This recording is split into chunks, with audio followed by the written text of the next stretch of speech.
दो जिलों का दौरा आईजी जम्मू और डीआईजी रेंज के साथ। अभी हम लोग पुंछ का दौरा करके वहाँ का सिक्योरिटी के हालात का जायजा, कोविड से रिलेटेड जो इंतज़ाम है और उसका स्टेटस क्या है उसका जायजा, अपनी जो बाकी फोर्सेस हमारे साथ काम कर रही हैं उनके ऑफिसर्स के साथ मिलके उनके वेलफेयर, उनके कामकाज और उनकी अगर कोई मुश्किलात हैं तो उसका जायजा, ओवरऑल हालात का जायजा और बॉर्डर की ग्रिड का जायजा पुंछ में लेकर के आ रहे हैं। अभी इस वक्त राजौरी ज़िला का दौरा शुरू हुआ है, जिसमें सबसे पहले रेंज लेवल का जो महिला पुलिस स्टेशन यहाँ पर बनाया गया उसको इनॉग्रेट किया है। इससे पहले इसी तरह का थाना, खूबसूरत बिल्डिंग, अच्छी बैठने की जगह, अच्छी काम करने की जगह, और अगर कोई मुजरम जहाँ साहिल ऐसा थाने पर आता है जिसके पास छोटे बच्चे हों, उसको रखने की सुविधा थाने के अंदर हो, एक बच्चों का प्ले रूम हो, बच्चों का स्टडी रूम हो, उसकी सुविधा। इस तरह पे थाने हम लोग पहले कठुआ में बना चुके हैं, जम्मू में पहले से एग्जिस्ट कर रहा है, डोडा में बना चुके हैं, कश्मीर में बारामूला ज़िले में बना चुके हैं। ये सिलसिला जो महिला पुलिस स्टेशन का है, ये इसलिए स्पेशल तौर पे हम लोग इसको लेकर के चल रहे हैं कि जहां महिलाओं से रिलेटेड अगर कोई क्राइम हो तो उसको रिपोर्ट करने में, उसको बयान करने में कोई दिक्कत ना हो।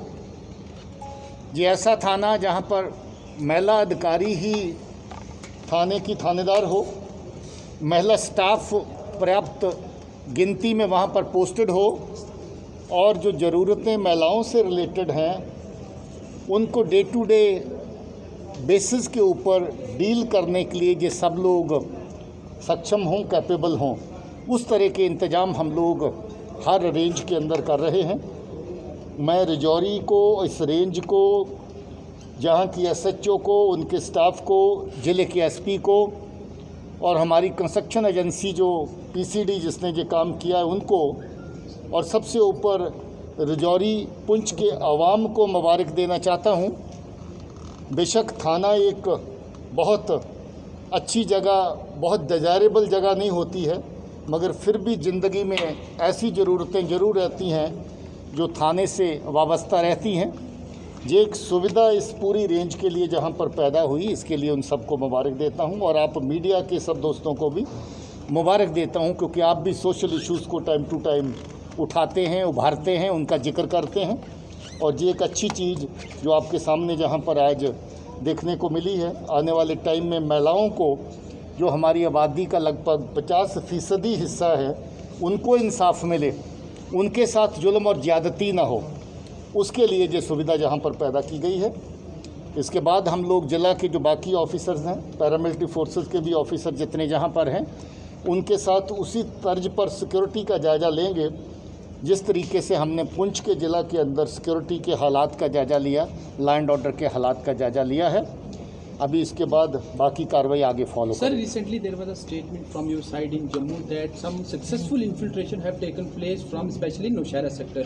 What kind of report police have that how many militant might have managed to sneak in from LOC in Rajouri and Poonch? Naushera के सेक्टर में पिछले महीने की 28 तारीख के आसपास, if you remember, there was an encounter close to 26th, 27th, 28th of May. In that encounter, a new infiltrating group had come from Pakistan. The group was neutralized right on the LOC. That was followed by another encounter after a gap of a day. It was another group of terrorists, those who have come from Pakistan, and they were intercepted. One was neutralized here, and two of them probably either went back or they were also part of this new group which was infiltrating, and those who got neutralized on the LOC. Similar attempts have been made from the international border also. If you remember, there was an encounter at Nagrota. Nagrota के encounter में 3 militant Jaish ए मोहम्मद के मारे गए थे, 9 weapon लेके आए थे 3 militant Jaish ए मोहम्मद के, बड़ी तादाद में ग्रेनेड लेके आए थे, रेडीमेड आईडी लेके आए थे जो किसी सिक्योरिटी फोर्सेस के काफिले के ख़िलाफ़ इस्तेमाल की जा सकती है। उसके अलावा भी एक ग्रुप उससे पहले कंफर्म हुआ कि उसी रास्ते से एक ग्रुप लौट करके आया है। कल हम लोगों ने, मैं आईजी साहब ने उसी बेल्ट का बॉर्डर का देर शाम और रात तक उस एरिया का विजिट किया। बसंतर रिवर के आसपास कौन से इन्फिल्ट्रेशन रूट पॉसिबल हैं जहां से पाकिस्तान इनको इस तरफ भेजता है या भेज सकता है। बीएसएफ के आईजी और उनके बाकी ऑफिसर्स के साथ मिलकर के उसका जायज़ा लिया और हम लोग उस जगह पे भी सिक्योरिटी ग्रिड अपनी और मजबूत करने वाले हैं। इसी तरीके से similar infiltration bids were made in Kashmir sector, ख़ास तौर पे केरन के सेक्टर में कुपवारा में, बारामूला के सेक्टर उड़ी में, करना के सेक्टर में। ये एक जगह हैं जहां पर बहुत सारी अटैम्प्ट्स हो रही हैं और कुछ सक्सेसफुल इन्फिल्ट्रेशन उस एरिया से हो चुकी है, जिनमें से एक ग्रुप अप्रैल के पहले हफ्ते में केरन के सेक्टर में मारा गया था। गुरेज़ के सेक्टर को एक्टिव करने की कोशिश करी जा रही है, गुरेज़ और मच्छल के रास्ते को एक्टिव करने की कोशिश करी जा रही है, मगर हमारी तमाम जो बॉर्डर ग्रिड के अंदर फोर्सेस पड़ती हैं पूरी तरह सतर्क हैं। हम लोगों ने मुकम्मल इंतजाम बॉर्डर के ऊपर रखे हुए हैं और इस तरह की हर नाकाम हरकत, नापाक हरकत जो है उसका मुंह तोड़ जवाब दिया जाएगा, उसको नाकाम बनाया जाएगा। सर, आपने आईपी का जिक्र किया सर, वहाँ एक हेक्साकॉप्टर बीएसएफ ने शॉट डाउन किया था 7 दिन पहले। क्या कुछ और इनपुट्स हैं सिक्योरिटी फोर्सेज के पास कि एलओसी या आईबी से इस तरह के क्वाडकॉप्टर या बड़ी ड्रोन्स का इस्तेमाल पाकिस्तान बार बार कर रहा है। उसकी साइटिंग बार बार हो रही थी मगर उसको गिरा नहीं पा रहे थे। ये पहली बार हुआ कि आईबी सेक्टर के ऊपर बीएसएफ के जवानों ने इस ड्रोन को नीचे मार गिराया। इसको गिराने के बाद जो उसके साथ सामान बांध के आया था, MO4 राइफ़ल, कुछ ग्रेनेड उसके साथ आए थे और को अली भाई जैश मोहम्मद का मिलिटेंट है जिसको वो पहुँचाए जाने थे, जो साउथ कश्मीर में एक्टिव है। इस तरह की एक्टिविटीज़ पाकिस्तान की तरफ से बाकी जगहों पे भी हुई हैं। हमारी कोशिश रहेगी आइंदा कि जो ड्रोन सिस्टम है इसके लिए भी काउंटर मेजर्स लिए जाएं ताकि ड्रोन के जरिए से एक तो LOC को वायलेट ना किया जाए, एक इस तरह की नकलो हरकत ड्रग्स को या वेपन्स को फेंकने के लिए ना हो। सर, इस तरह से लगातार घाटी में इनकाउंटर चल रहे हैं और जनवरी से लेकर अभी तक किल रेट तक कितने आतंकी मारे गए? जनवरी से अभी तक ये तादाद 128 के करीब पहुंची है इस साल में, और इस महीने की तादाद जो पिछले बहुत सालों में सबसे ज़्यादा है। 48 जो टेररिस्ट हैं वो इस महीने के अंदर ही न्यूट्रलाइज हुए हैं। बड़े कामयाब ऑपरेशन हुए हैं। आज रात भी जो ऑपरेशन शुरू किया था वो कल्मिनेट हो चुका है बिजबिहाड़ा में। वहाँ एक मासूम बच्चे की हत्या करने वाला आतंकियों का गिरोह और एक CRP के जवान की हत्या करने वाला, दोनों को आज मार दिया है और बाकी का ऑपरेशन अभी 1-2 जगहों पे और चल रहे हैं।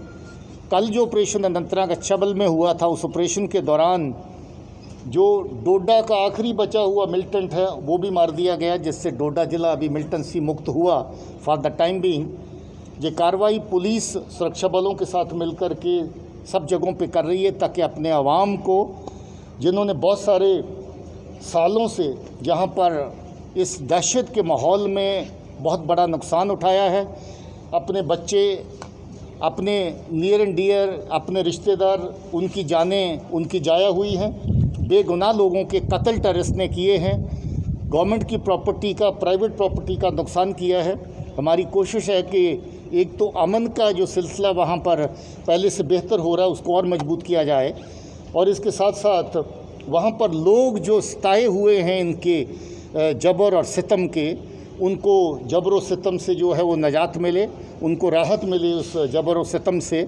उसके लिए हमारी फोर्सेस और पुलिस मिल के काम कर रही है। सर, कश्मीर वैली में मिलिटेंसी की बात करें, 10 दिन पहले एक प्रेस कॉन्फ्रेंस में आर्मी कमांडर की एक स्टेटमेंट थी that we are going to make Kashmir violence free next about 2 months। Can we say that this is an indication of terrorism free Kashmir? देखिए, मैं इस बात की तायद नहीं करता। कोई समय सीमा रखना जो है वो अभी मुमकिन नहीं होता, क्योंकि पाकिस्तान इन्फिल्ट्रेशन की बिड्स भी करवा रहा है, बार बार आतंकियों को और पुशन करने की कोशिश कर रहा है। मगर हमारी कोशिश ज़रूर है कि ज़्यादा से ज़्यादा एरिया आतंक से मुक्त हो, ज़्यादा से ज़्यादा लोग कश्मीर के, जिनको इतनी देर तक तकलीफ़ का सामना करना पड़ा है, उनको आराम मिले, उनको चैन मिले। कल शहीद अलीशा गिलानी ने भी अपना जो डिसएसोसिएट किया हुर्रियत से, और उस चिट्ठी में जो जिक्र किया है उन्होंने, अपना रोना जो उसके अंदर रोया है कि हमने इतने साल लोगों की जानो माल का नुकसान पहुँचाया है, हम जिस रास्ते पे चलना चाहते थे, जो मिशन था, उसमें नाकाम हुए हैं, फेल हुए हैं। लोगों ने जाति मफाद के लिए हुर्रियत के प्लेटफार्म को इस्तेमाल किया है। वो खुद ब खुद इनकी हताशा, इनका नकारापन, इनकी नेगेटिव सोच, इनकी नेगेटिव एक्टिविटीज़ जो शुरू से लेके अभी तक हुई हैं, उनको दर्शाता है। शुक्रिया। सर आखिरी सवाल सर।